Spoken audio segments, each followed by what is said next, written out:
찬양대로 우리가 사랑으로 하나 되는 은혜가 있기를 바랍니다.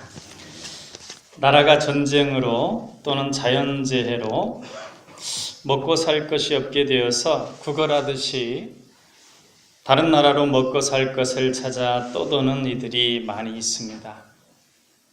이러한 이들에 대하여 전에는 인도적인 차원에서 받아주는 경우가 많았는데 요즘은 점점 이들에 대해서 국경에 문을 닫고 있는 그런 나라가 많아지고 있습니다. 이런 가운데 떠돌다 죽어 떠내려와 해변에 버려진 아이의 사진은 많은 사람들의 마음을 아프게 했습니다. 그럼에도 난민들에 대한 시선은 날로 차가워지고 있습니다. 세계가 점점 더 삭막해져 가고 있다는 말입니다. 찬송가 503장의 가사와 같은 시대가 점점 되어져 가고 있습니다.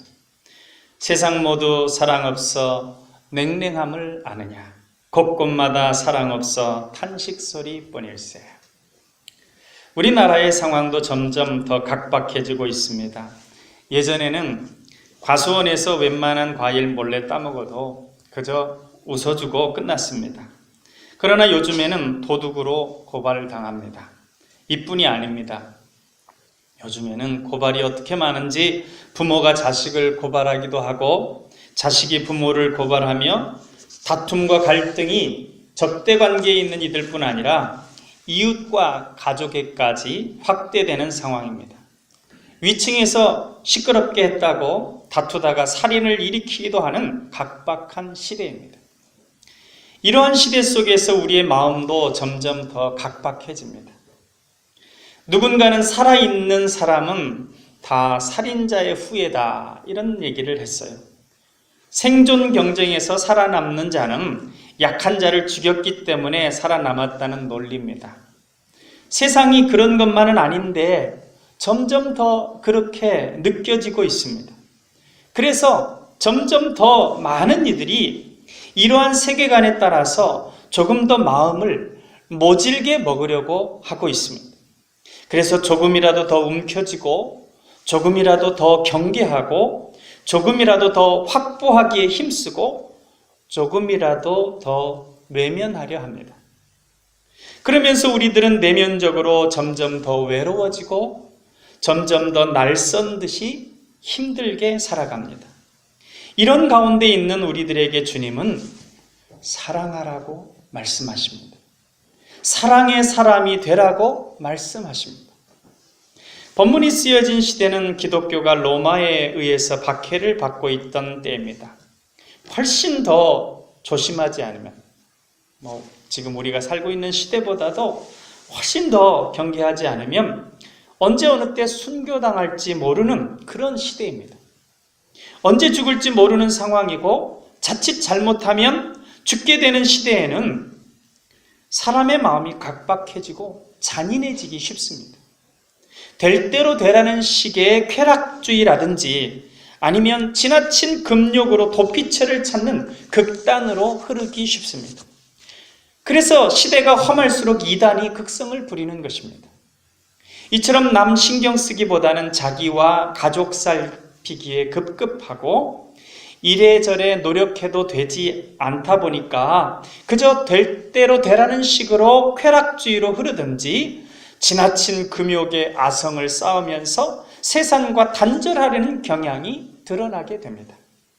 그 결과는 503장 찬송의 가사처럼 사랑 없이 냉랭해지며 그로 인한 탄식 소리 커가는 것입니다. 그러한 시대 상황 가운데 노사도 요한은 100세가 다 되어가는 그 시점에 성령의 감동으로 말씀합니다. 서로 사랑하라고. 서로 사랑하는 것이 이 시대의 어둠 가운데 고통당하고 죽어가는 절망의 길에서 벗어날 수 있는 길이라고 가르쳐 주는 것입니다. 세상에 사랑이 주르드는 것은 하나님께로부터 멀어져 타락하는 것이며 사단의 죽음으로 가까이 가는 것이라고 경고합니다. 사랑하는 것만이 하나님께로 돌아가서 하나님의 능력 가운데 거하게 되어 생명을 얻게 되는 길이라고 간절히 호소하고 있습니다. 우리도 세상에서 살 때에 미워하는 사람은 미워하고 받은 대로 갚아주고 상처받지 않기 위해서 마음을 닫아거는 것이 해결책이라고 생각하게 될 때가 많습니다. 세상의 사랑이 줄어들수록 그런 마음은 더욱 커갑니다. 그러나 그럴 때마다 우리는 이것이 해결책이 아니라고는 알고 있습니다. 이렇게 나쁜 사람만이 살아갈 수 있고, 그래서 나도 나쁜 사람이 되려고 하는 악순환은 결코 좋은 결말이 되지 않으며 최소한 하나님의 뜻은 아니라는 것을 우리는 알고 있습니다. 그럼에도 우리는 그러한 선택을 하게 되는 경우가 많습니다. 미워하는 자를 미워하고 사랑할 수 있어도 상처받지 않기 위해, 손해보지 않기 위해 안전한 무관심을 택할 때가 많습니다.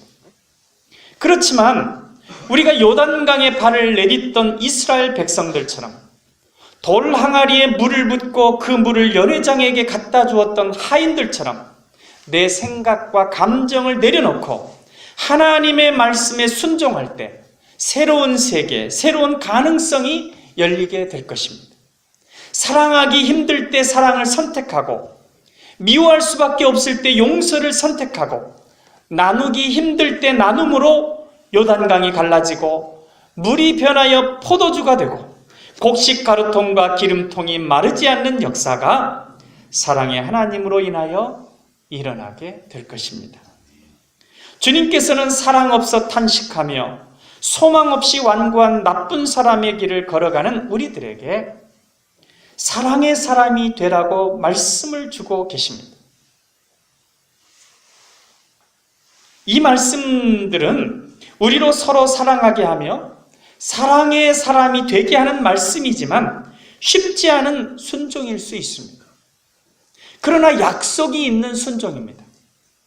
에덴에서 쫓겨난 사람들의 각박한 사망의 나라에서 하나님과 교통하며 사랑을 나누는 에덴 낙원으로 옮겨주시겠다는 약속이 있는 말씀입니다. 본문을 통해 주시는 말씀을 받아들이고 사랑함에 순종하는 결단이 저와 여러분에게 있게 되기를 축복합니다. 각박한 세상을 더욱 각박하게 하고 있는 대표적인 인물이 트럼프 대통령입니다. 자기 나라 백성을 위해 난민을 막고 장벽을 높이 세우고 보호무역을 강화합니다. 며칠 전에는 자국에서 태어난 아기는 모두, 미국에서 태어난 아이는 모두 미국 시민이라고 하는 헌법 조항을 행정명령으로 바꾸어서 외국인이 낳은 아이는 미국 시민이 안 되게 해서 어찌하든지 자기 나라 백성만 위하려는 쪽으로 후퇴하고 있습니다. 애써 미국 시민 되려고 원정 출산하기도 하는데 앞으로는 그것이 힘들어질 수도 있습니다. 이처럼 미국 시민 되려 애쓰는 것은 미국 시민만 되면 온갖 보호와 혜택이 있기 때문입니다. 이 사람의 나라만 해도 그런데 하나님 나라의 시민이 되면 어떻겠습니까? 우리의 믿음이 부족해서 그렇지 에덴에 사는 것과 에덴 밖에 사는 것과 같은 것입니다. 우리가 하나님께로부터 나서 하나님께 속한 백성으로 하나님 나라의 법대로 누릴 수 있다면 에덴의 풍요를 누릴 수 있을 것입니다.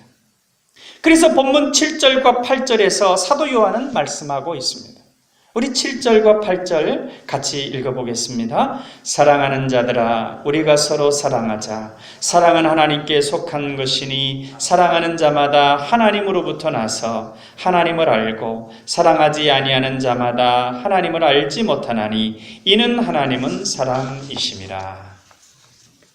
사랑하면 하나님 나라의 백성이 되는 것입니다. 천국 시민이 되는 것입니다. 에덴 낙원에 들어가게 되는 것입니다. 하나님을 아는 것은 하나님의 법을 아는 것이요, 하나님께 받아 누리는 법을 아는 것입니다. 사랑함으로 천국 시민이 되어 사랑을 따라 구함으로 사랑의 하나님께 받아 누리는 삶을 살 수 있으니 서로 사랑하라는 것입니다. 물론 그 완벽한 모습은 저 천국에서 완성될 것입니다. 그러나 지금 여기에서도 이러한 사랑의 나라에서의 복된 삶은 사랑의 사람에게 이미 시작되어집니다. 그러기에 우리는 이 세상에 만인에 대한 투쟁으로서의 검붉은 싸움의 바다에 살아남기 위해 미움과 다툼과 속임의 나쁜 선택을 할 것이 아닙니다. 사랑의 하나님께 사랑을 따라 구하며 예수 그리스도와 그의 몸된 교회 안에 구하거나 생각하는 것에 풍성하게 받아 누리게 되는 푸르고 맑은 사랑의 바다에 살아야 합니다. 그러기 위해 사랑과 관용과 나눔과 정직에 착한 선택을 하는 우리가 되어야 합니다. 어느 백인이 많은 그 마을에 몇몇 흑인들이 살고 있었습니다. 그 마을에 한 흑인 소년이 사모하는 마음으로 예배를 드리려고 했는데 그 교회는 백인들만이 예배를 드릴 수 있다고 흑인 소년을 들여보내주지 않았습니다. 그 흑인 소년은 교회 밖에서 슬픈 마음으로 훌쩍거리고 있었습니다. 그러자 옆에 한 사람이 앉더니 말합니다. 얘야, 슬퍼하지 마라. 나도 저 교회에는 들어가지 못하고 있단다. 이 소년이 돌아보니 예수님이었습니다. 자기들만 분위기 좋게 예배한다고 흑인은 자기들 처지에 맞지 않는 사람, 흑인과 같이 자기들 처지에 맞지 않는 사람은 교인으로 받지도 않고 예배도 드리지 못하게 하는 그 교회에는 주님도 들어가지 않으신다는 이야기입니다. 자기들만 위하려는 시도는 예수님을 내어쫓는 일이 되어집니다. 예수님이 없으면 모든 것이 너무 보잘것없고 사소한 것이 되어버리는데 조금 자기들을 위하려는 욕심에 예수님을 내어쫓는 완고한 선택을 해서는 안 됩니다. 어느 장로님이 병원으로부터 암 말기니까 얼마 살지 못할 것이라는 진단을 받았습니다. 이 장로님은 기도하면서 이제 남은 기간 어떻게 할 것인가를 생각했습니다. 그리고는 자기보다 훨씬 병이 심하여 고통과 낙심 가운데 있는 이들을 찾아다니면서 위로하고 기도해주고 돌보아 주었습니다. 자신은 아직은 움직일 수도 있고 고통도 심하지 않으니 자기 치료를 받는 시간 외에는 이처럼 다른 이들을 돌보는 사랑의 삶을 살며 남은 시간을 보내기로 결심한 것입니다. 이 장로님이 그렇게 힘든 이들을 찾아다니며 사랑을 나누는데 병원에서 얘기한 기간이 훨씬 지났는데도 몸이 더 아프거나 힘이 쇠해지지도 않아서 다시 진단을 해보니 기적이 일어나 있었습니다. 암세포는 깨끗이 사라지고 온전히 치료되어 있었습니다. 하나님은 생명입니다. 하나님은 사랑입니다. 사랑하여 하나님을 아는 것은 생명을 아는 것입니다. 사랑하는 사람에게 생명이 역사합니다. 그 생명의 역사로 질병은 떠나가게 된 것입니다. 하나님께서 우리가 사랑 없는 탄식뿐인 세상에서 고통당하는 것을 아십니다. 그래서 사랑하는 우리에게 사랑하라고 말씀하십니다. 사랑하면 하나님께로 나게 되고 하나님을 알게 되어 그 절망과 낙심과 고통과 어두움에서 벗어날 수 있음을 가르쳐주고 계십니다. 사랑하는 여러분, 사랑하라는 말씀에 순종함으로 에덴의 풍성함과 생명을 받아 누리게 되시길 축복합니다.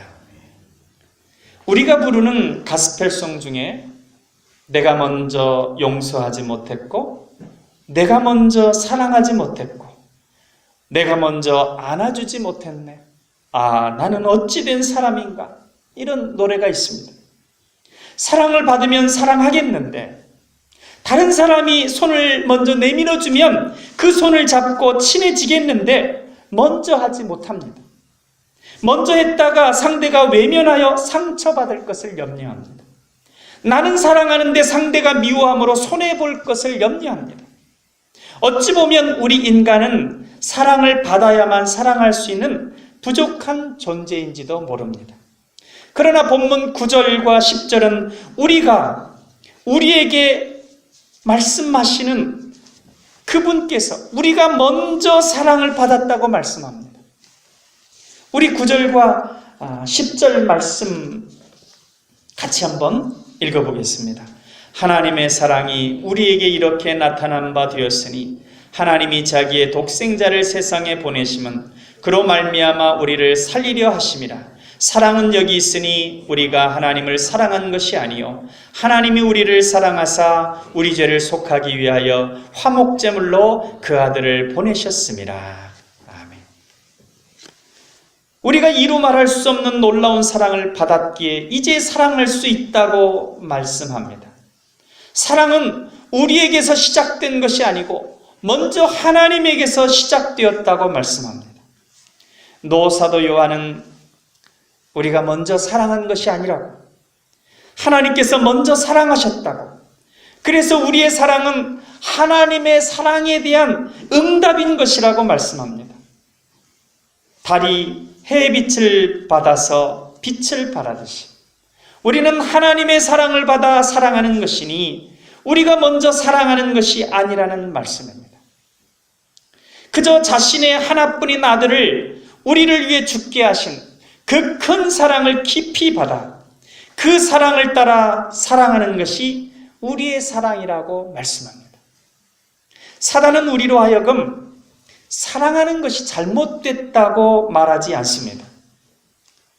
그저 이러저러한 이유로 사랑하는 것을 조금 연기하라고 합니다.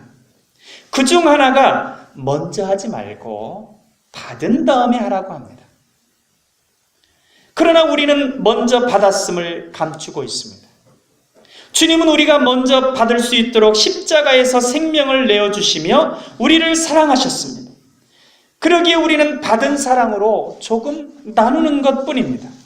그러기에 주님의 길을 따르는 수많은 선배 신앙인들이 생명을 내어주는 사랑을 하면서도 무익한 종일 뿐이라고, 주님께 받은 것에 비하면 10,000,000,000도 안 되는 것이라고 고백했던 것입니다. 우리도 마음속에 상대가 먼저 손 내밀면 나도 손 내밀겠다는 생각이 들 때 그것이 잘못된 생각이라고 하는 걸 깨닫고 아무리 빨리 사랑해도 주님께 받은 사랑으로 사랑하는 것뿐임을 생각해야 하겠습니다. 내가 사랑하는 것은 내 것으로 하는 것이 아니라 주님께서 주신 사랑, 주시는 사랑, 주실 사랑으로 사랑하는 것임을 기억해야 하겠습니다. 네덜란드에 살던 코리 텐붐 여사는 2차 세계대전 때 유대인을 숨겨주었다는 이유로 독일 강제 수용소에 수감되고 그곳에서 부모 형제가 모진 고문을 견디다 못해 모두 죽었습니다. 갖은 고문 가운데 구사일생으로 살아나 고국에 돌아와 신학 공부를 하고 남은 여생을 주님을 위해 화해의 복음을 전하기로 헌신하였습니다. 코리 텐붐 여사가 복음을 증거할 때 성령의 음성이 들렸습니다. 독일은 전쟁을 일으킨 민족이기 때문에 지금 큰 상처를 입고 있다. 그들에게 가서 복음을 증거하라. 코리 텐붐 여사는 하나님께서 가라는 곳이면 어디든지 가겠습니다. 그렇지만 독일만은 못 갑니다. 하나님 그곳만은 빼주십시오. 독일 사람이 우리 부모님도 죽이고 언니도 죽였습니다. 내가 강제 수용소에서 당한 고통은 말로 형용할 수 없습니다. 그 독일 사람에게 가서 내가 복음을 증거할 수는 없습니다. 그때 하나님께서 말씀하시기를, 사랑하는 딸아, 내가 나를 저주하고 욕하고 등진 사람들을 위해 십자가를 진 것을 기억해라. 내가 내 딸이면 독일에 가서 복음을 전해라. 그 말씀을 듣고 코리 텐붐 여사는 독일에 가서 복음을 전했습니다. 그녀는 가는 곳마다 많은 사람들이 눈물을 흘리며 회개하고 주님께 나오는 것을 보고 보람을 느꼈습니다.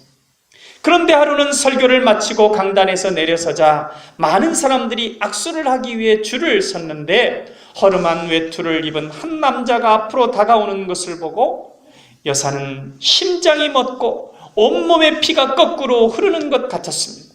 왜냐하면 그는 강제 수용소에서 자신에게 무시무시한 고통을 가한 악명 높은 강제 수용소 간수였기 때문입니다. 그 남자는 한겨울 이른 새벽에 여자 포로들을 나체로 바깥에 서 있게 하고 먹을 것도 주지 않고 갖은 횡포를 다해 괴롭힌 장본인이었습니다. 바로 그 사람 손에 여사의 사촌언니 벳시가 강간당하고 견디지 못하여 끝내 수용소에서 죽었습니다. 똥으로 빵을 대신하고 오줌으로 포도주를 대신한 성만찬을 강요하기도 하였습니다. 강제 수용소에서 있었던 악몽 같은 괴로운 기억들이 주마등처럼 스치는데 앞에 있는 바로 그 남자가 손을 내미는 것이었습니다.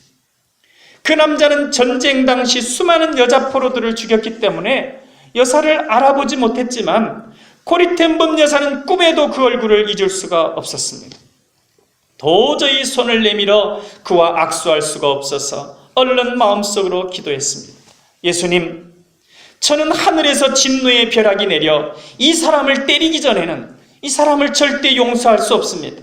저를 도와주십시오. 저는 도저히 이 사람만은 용서할 수 없습니다. 예수님, 저를 좀 이해해 주십시오. 그때 주님의 음성이 들립니다.